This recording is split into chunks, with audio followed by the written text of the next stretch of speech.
Сәлеметсіңдер ме балалар? Математика сабағымызды бастаймыз. 162 сабақ.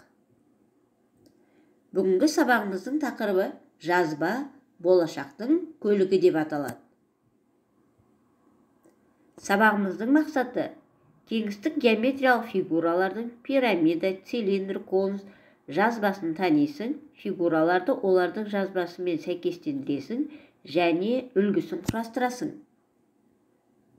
Балалар, біз өткен сабақта кеңістік геометриялық фигуралар туралы еске түсіргенбіз.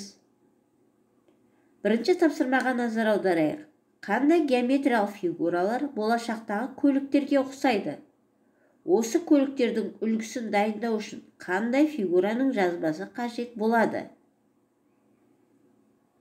Балалар, мына суретте біз болашақтың көліктерін көріп отырмыз.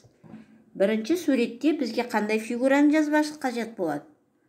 Дұрыс айтасыңдар, цилиндрдің. Екінші суретте бізге конустың жазбасы. Үшінші суретте бізге пирамиданың жазбасы қажет.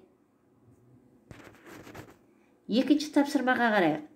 Кеңістік фигуралардың жазбасына қара, қағаздан олардың жазбаларын қиып ал және желімде. Яғни мына жерде жазбалары берілген, осы жазбаға қарап отырып қиып аламыз, желімдеп жасаймыз кеңістік фигураларды.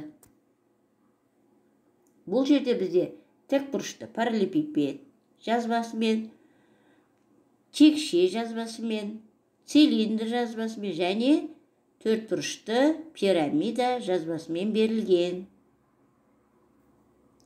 Өздік жұмыс.